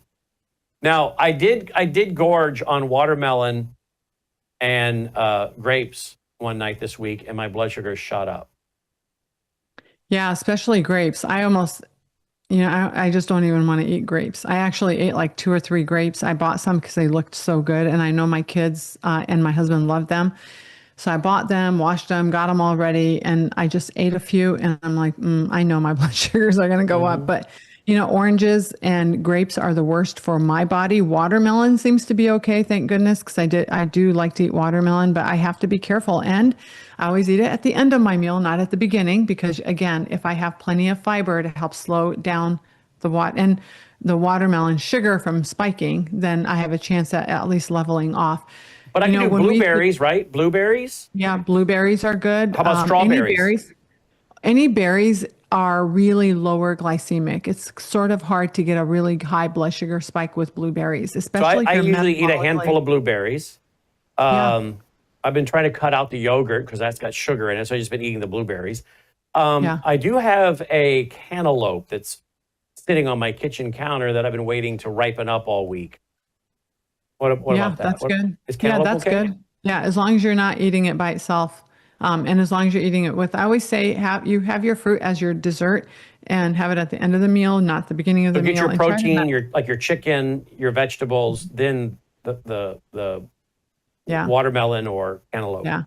Yeah. And the more resilience you have, the more you can get away with. In other words, the more you do a lot of other things well, you sleep well, you exercise well, you have a lot of muscle mass, you decrease stress, you don't drink caffeine. Then when you do drink something like or eat something like watermelon, you won't have that as high of a spike as somebody else who has all those other things that they haven't been paying attention to. So definitely it's a package deal. It's not one isolated thing many times. You know, when we used to go to mission trips to Belize every year, my family, we all went with the girls, with the 2 girls. The 2 girls would work with the kids in a small town that our church worked at. And then Mike and I would go and visit people and help them and, you know, do all the medical stuff. At the end of the day, we were exhausted. And one of the first things they would give us, because we would have a special dinner, you know, the neighborhood we worked in was dangerous. So we would actually have to leave. And so then we would actually eat dinner in this other neighborhood. And they would give us a whole glass of watermelon juice. That was a thing in Belize. And I'm like, it was so refreshing. I drank it, but I'm just sitting there thinking, how high is my blood sugar going right now? But I don't care. I need it. So I drank it, but I would never do that here. Well, But it was I love interesting. watermelon. Woo! Dolly, you love watermelon too. She loves watermelon. Mm-hmm. Oh, does you really? Oh yeah, you got a shot of Dolly sitting here. She knows the word watermelon. Yeah. I was just talking about Yeah. watermelon. Look at her. She's staring at me. You know Oh, watermelon. my dogs don't like watermelon. Really? So, Oh, she yeah, knows they don't. it. They She spit knows it it out. when she sees it pulled out of the refrigerator in a glass Wow. bowl. She recognizes it for what it is and come running from the. If she's sitting in the other room and watches it get pulled out of, she'll come running because she knows what that red color candy. is. Yeah, Yeah, that's color. awesome. Like candy. All right. So is there anything else we have to cover here? Oh, by the way, No, I think- I'm waiting on your nurse to call. She called, but I don't know. It rang once, and I guess Melissa's trying to get back a hold of her because I got to go get Yeah. my blood taken, right? Yeah, I saw the notes for that. They're trying to get a hold. I think it's just that we're just missing each other. Playing It's, telephone it's tag. not a big deal. Yeah. But I'd like to try to get that done this next week because how long is it going to take to get the results? Usually that one's pretty fast. Usually within 2 weeks we get the Oh, results. see, that'd be great to be able to talk about this in September. Yeah, and then I also want to get a CT calcium coronary score test on you, just to make sure your arteries. But I was waiting for your blood work. But if you want to get that done, it's a quick little X-ray. Here in St. Louis, we do it through Excel imaging. You just have to find a place there that does it. It's Oh, about then they will actually $150. take an X-ray of my heart. Yeah, it'll be a CT scan of the heart Whoa, arteries. CT. When you say CT, Yeah. I don't have to get one of those machines, do I? It's a little machine and it's 6 minutes. It takes it's actually less than 6 You have to minutes. get in a long. tube. It's not really a tube. It's a C-arm. So that would be the MRI is the tube. This is a CT scan. So this one's kinda like- open. yeah. Okay, I can Yeah, do and that. it's 6 minutes. To yeah, get in and the it's minimal tube, I have radiation. to take Ativan to get in the tube. Oh yeah, you have to be mentally ready. Did you for know I that. used to take Ativan about twice a week, several times a month when I was flying? I had to take 2 milligrams Oh. on an empty stomach to get on a plane. And so I was taking 2 milligrams to get there, 2 milligrams to get home. If I had a layover too long, I'd have to take one. And I did that for 10 years, and I started to develop a stutter. And we looked Oh, it up, wow. and that's when we said, you know what, we're done doing that. And we bought a motor coat. Oh, that's smart. Yeah, that's good. Yeah, I've never taken one, but Have you ever had yeah. Ativan? Nope, never had it. I want to. I haven't had hardly anything in this body. I've Thank never goodness. smoked I- pot. I've never smoked pot. I've never, Yeah, like Bill me Clinton, neither. he smoked it but never inhaled. I never smoked pot. I don't drink. But I described what Ativan was like to some of my friends who are, Christians now and don't smoke pot. But they're like, oh, wow, that sounds like some of the good stuff when we were back in the 70s. And I said, well, I don't know what that would feel like. But I could see where someone would really enjoy Ativan because all of a sudden nothing bothers you anymore. And I tell you, I had to do it to fly, but it also caused me to be a little more compassionate with people that develop problems because I could see whatever was bothering you, once you took that 2 milligrams on an empty stomach, nothing was bothering you. I mean, I couldn't get on an airplane without it, claustrophobic. But Yeah. but give me 2 milligrams of that and wait a little bit, and I'm walking right on the plane like nothing. Doesn't bother me at all. I mean, how is it that it changes your brain like that, right? It just takes that away. And but I was on it for 10 years, and like I said, it's like everything's got side effects. And when I started stuttering after I'd come off of it, I'm like, okay, I'm done. I'm out of this. I'm not doing this anymore, and I quit. That was 2005. Yeah, Ativan is a potent inhibitor of the excitatory neurons of your brain. So it really calms everything down, which is interesting because those same receptors, but not permanently binding, the same receptors that Ativan affects is how our special magnesium actually works that are Really? in my vitamins. It is.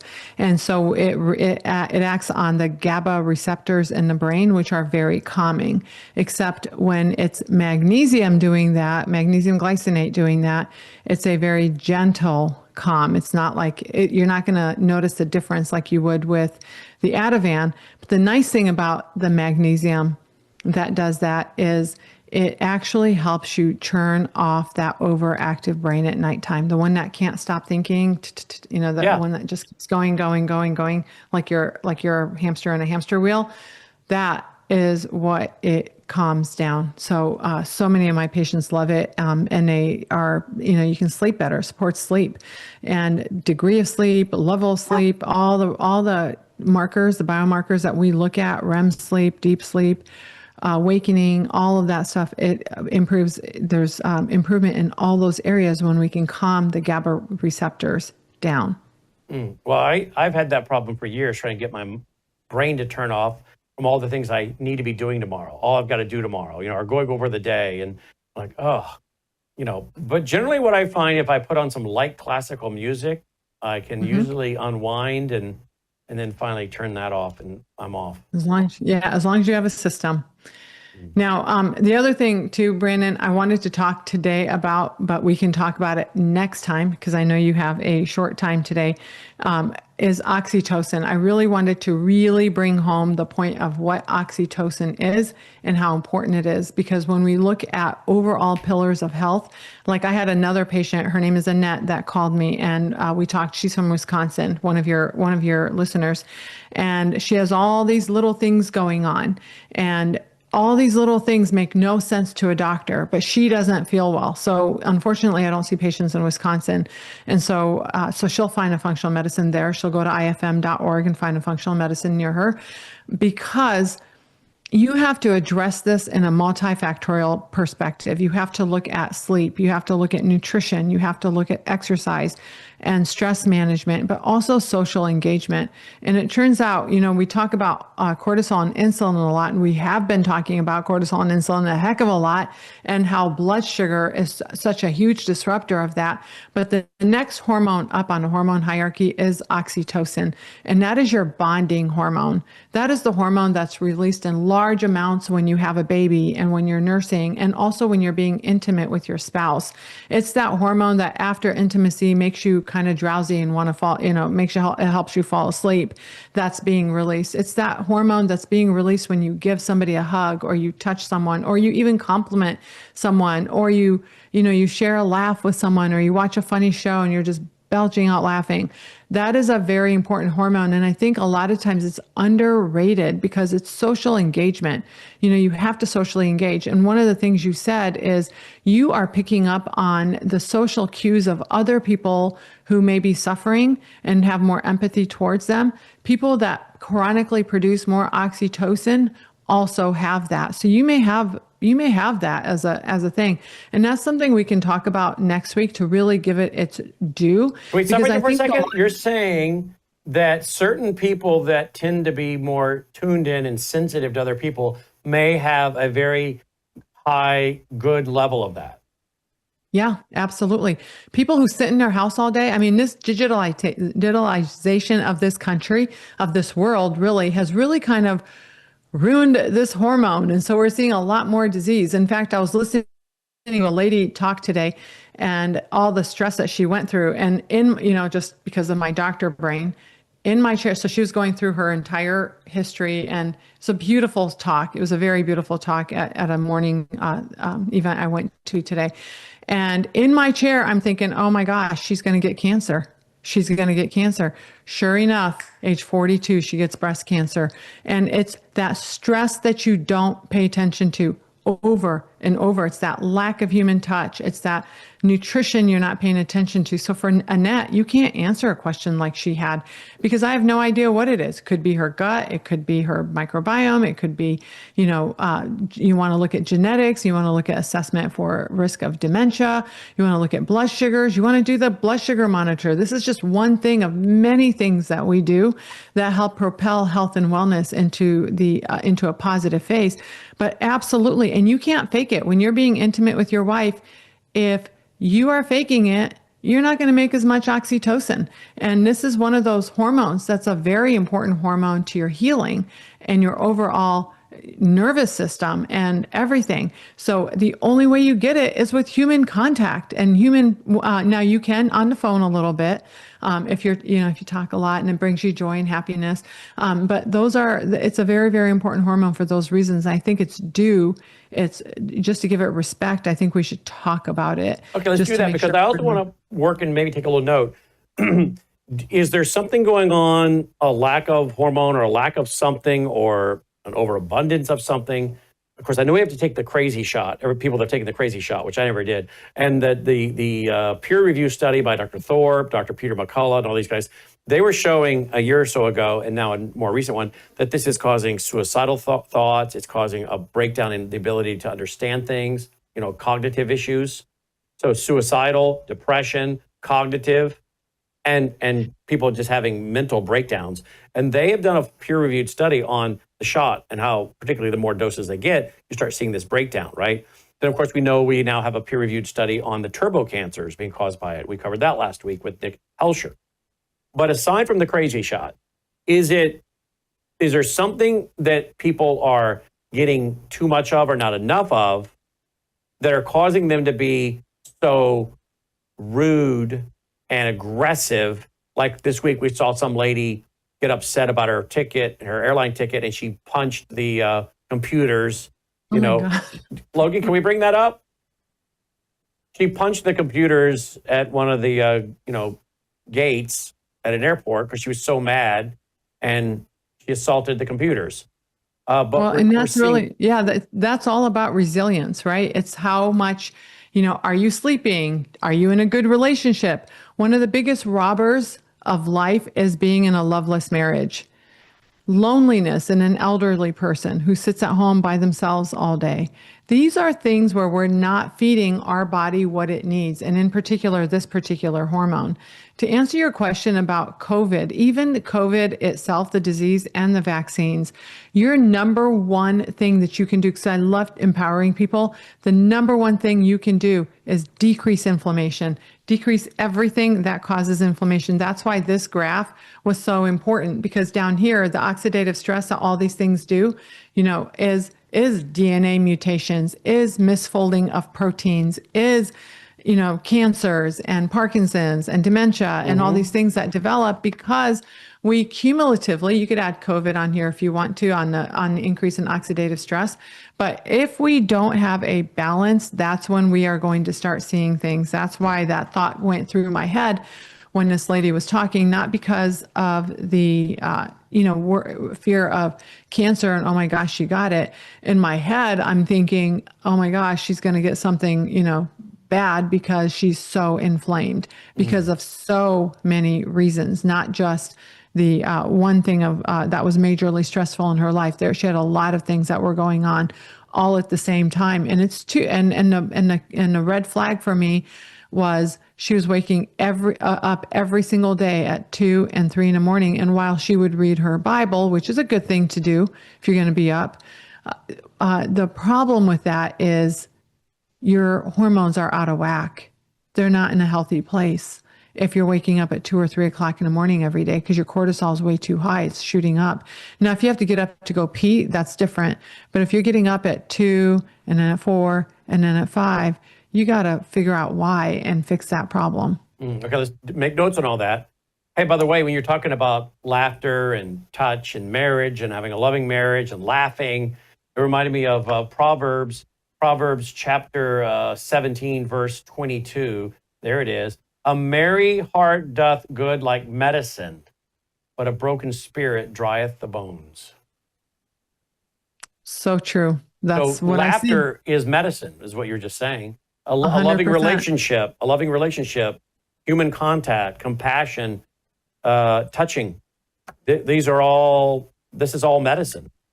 Do not underestimate them. Like when I chose my shirt today, I chose to be happy and I chose a bright color.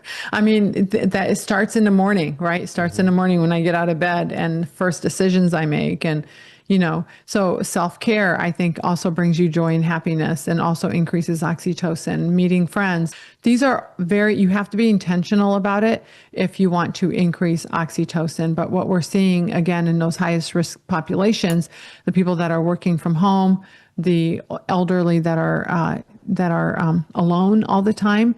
And then also a lot of women, unfortunately, it's a lot of women that are in a loveless relationship that they just don't know what to do. And they don't know how to have that conversation with their husband or it's like talking to a brick wall for some of them. And I do have a bias towards, I see a lot of women who are patients, but I'll tell you, if you have that kind of relationship, whether you're a man or a woman, get help, because it is important and you deserve a good relationship. Get help with a good counselor, your church. Just get help somewhere where you can start having, your spouse should be your best friend. Mm-hmm. Well, I think that's you and Mike. I know that's Melissa and I.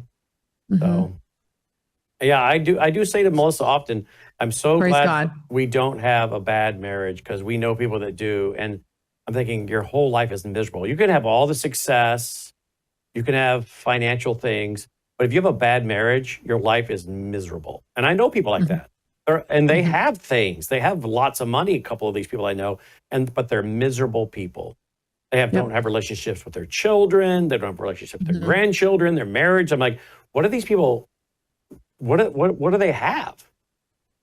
And I know people, they have lots of things and houses and, nice cars and vacations and all kinds, but they're miserable because their marriage is horrible. They're no relationship with their children. I'm like, man, how miserable. My wife often says, I would rather live in a small house and have a happy marriage than to live in a mansion and be miserable.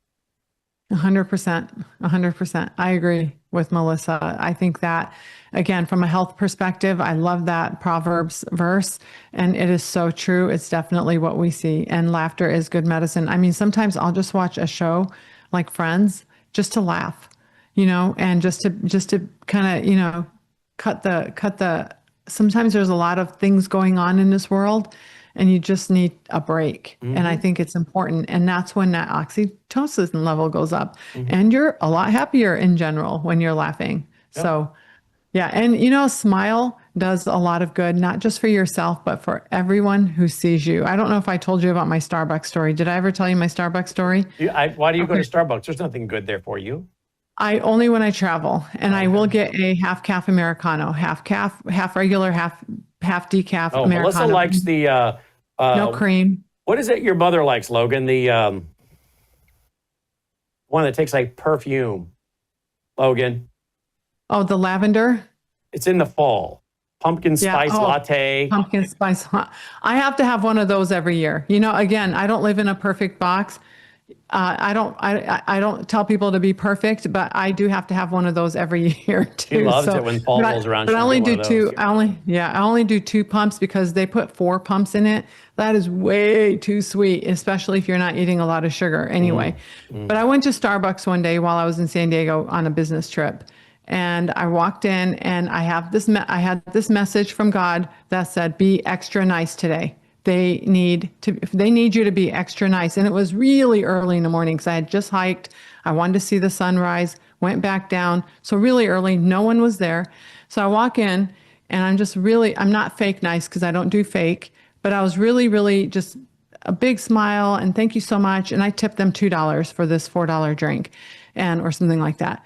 And I left. And I always give them my name as Olivia because who no one can spell Basima. So I just give them my daughter's name, right?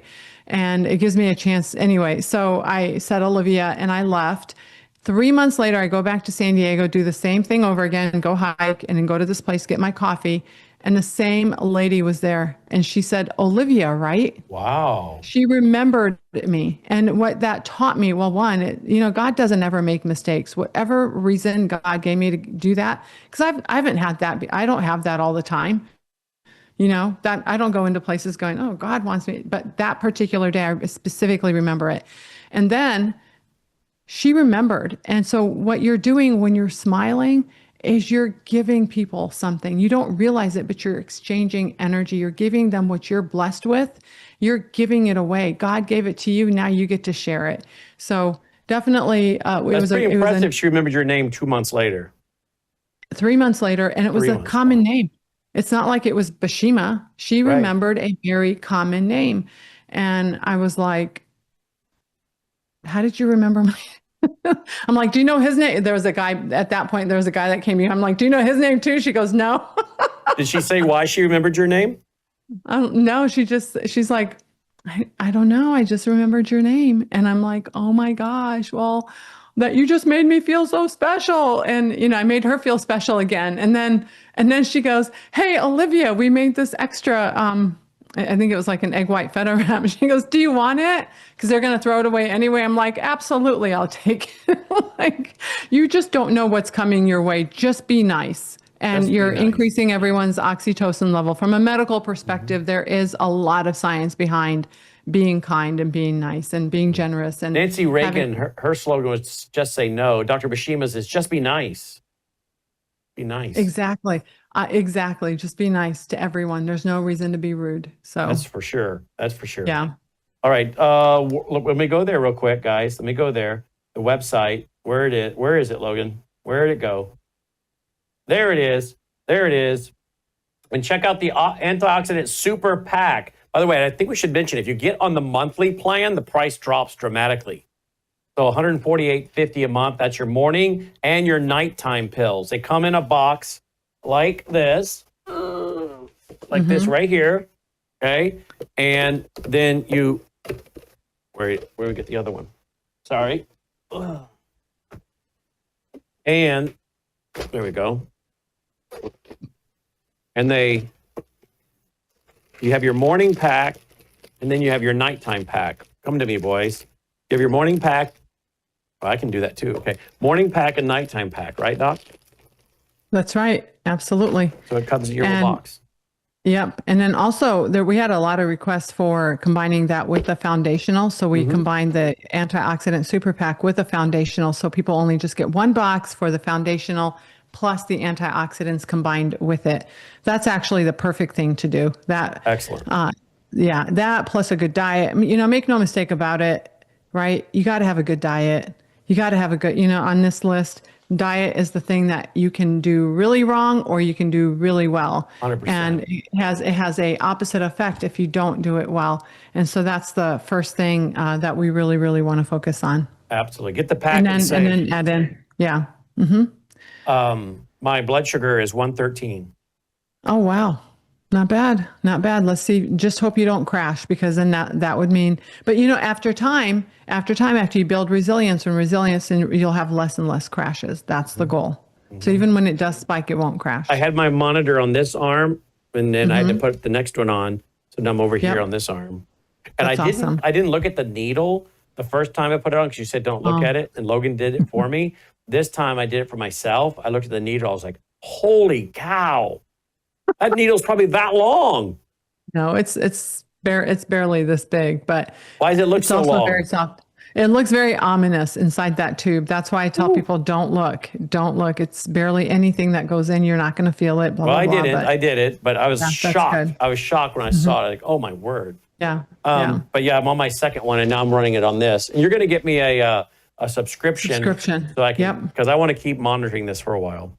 Yeah, all right, then I'm going to get my blood taken. Your nurse is going to call my wife, Melissa. And we're going to get that arranged. We're going to take about 5 vials of blood, and then we'll come back with my PSA level and all kinds of stuff. This should be interesting. Yeah, omega-3, omega-6 levels, all that. Your advanced now lipid just to clarify, let's say my last time I checked my PS level, I think it was like 2. Okay, yeah, that's good. It was like 10 years ago. Good enough. Okay. So it'll be interesting to see what it is now. If we come back and it's high, what is high? I mean, by the way, it differs for different people, right? You can't just say same for everybody. You have a baseline, right? Generally, PSA is high if it's over 4, but also we look at velocity of change. So most people have it done every year. So the velocity. So if yours was 0.5, and then the next year went up to 2, that's abnormal. The velocity of change is too fast. But let's say I have a high PSA. Doesn't mean I run and have my prostate ripped out. You can reverse it with other things, right? Depends on what you have. We would cross that bridge when we get there. Let's just say that's a whole show. That's a whole show answer. That's not a 5-minute answer, because unfortunately, that's not always the case. Unfortunately, there are times that you do have to have a additional testing. and also potentially surgery, Uh-oh. which would be in your best interest. And that is something serious for men. It's, it's a common cancer for men. And so it's something that can metastasize to other organs if you just leave it unchecked. And it can be something that kills you. So if that's the case, then of course we're not going to leave it alone, which is why it's a whole discussion for another day. However, if you have something called benign prostatic hypertrophy, you bet we can do a lot with that. That is just where the prostate gets big. And, there's this little thing, it looks like a straw called your urethra that goes right through the prostate. That's where pee goes through.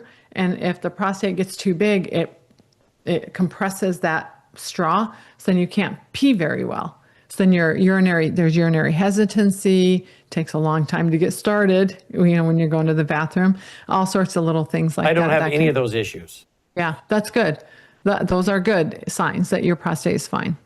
Yeah, I have no Getting problem. up at night multiple times, that's a red flag. That's the only red flag Well, I I have drink a for lot you. of fluids. That's one reason why. Yeah, I but have you're a going to nice, stop doing that. Yeah, but I have You should. I have green tea before I go to bed, a whole cup of green tea. That's one reason I get up too. Yeah. I mean, 6 ounces. But when I is go, okay. I have no problem. It's just, whew, That's good. that's a good sign. Yeah, that's a really good sign. All right. Well, All we right. diverged. We'll know All right. soon enough, PSA levels and right. all. All right. That's Thank you, right. Doc. Have That's a good right. one. All right. Dr. Take Basima care. Williams Thank checking you. in. Thank you. Check it out, folks. Thanks, Brandon. Thank you. WorldviewVitamins.com. Get your antioxidant super pack. Remember, we brought it down.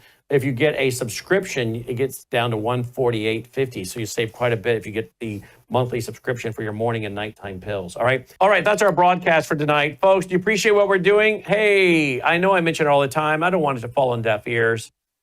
We need your support. We're a listener-supported network. And we're not only running this channel, we have a Bible prophecy channel we run. We have a Bible channel that's nothing but Bible teaching. We have a health channel that's nothing but health. And we have our news channel now that's running worldview reports, several worldview reports, so you get caught up on the news. All those channels you'll find at Worldview Tube under the tab at the top of the page. Choose channels, you'll see them. In fact, you do that right here. Look at that. Okay, you have your Worldview News channel, your Bible channel, your Prophecy channel, your History channel, your Health channel, and you can watch them all free. Brought to you in part by our foundation, pushing out Christian worldview programming absolutely for free as ministry. Also, remember, we have a Sunday night church service. I'm teaching through the book of Revelation. Lord willing, I'll be back this Sunday night, teaching at 8 p.m. Central, 9 Eastern, Revelation chapter 20, verse 1. That's our church service, and our church is our foundation. And you can make a tax-deductible contribution at worldviewfoundation.com. Please do that. We do need your support. A lot of people get busy in the summer and forget us, but our bills, they keep coming in. So help us catch up on a few bills, all right, will you? We need to get caught up on a few bills here, but we need the revenue to do it. So please be generous with us. Worldviewfoundation.com, worldviewfoundation.com. Roll the music. Let's call it a night. If you appreciate what we're doing, you can also go to worldviewstore.com and order free business cards and pass these out. Melissa told me that a dear lady said, I want 100 of them. I guess she makes quilts. She makes quilts or something and wants to include some of them with quilts that she makes or gives away. We had another gentleman say, can I get 50 of them? So folks are very aggressively helping get out the word about Worldview Tube and introduce people to this great programming. Of course, if they come here, they're also going to get the gospel. We work that in quite a bit, don't we? Because after all, as I said on radio today, I don't know if I could do this job. If all I had to do was talk about right, left, Republicans, Democrats, all this stuff would wear me out. It has no eternal value, some of it. I don't want to be pious, but I sometimes I just think, but I get to do more than that. I get to talk about the Bible teaching, the gospel. That's what really motivates us here. Bring some friends. Let us share the truth with them in more ways than one. Thanks for watching. Take care.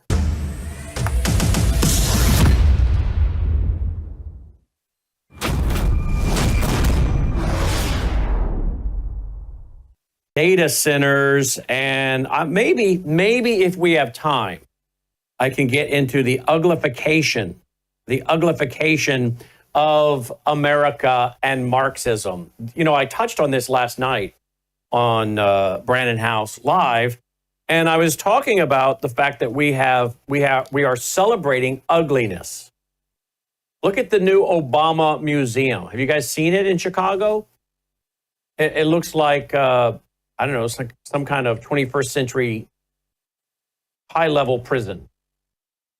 It is nothing beautiful at all. People that live around it are very, very unhappy. They're complaining about it, and rightfully so. This is the uglification of America. And we see this encouraged in our society today. And I better not get started, or I will not get off my topic here, and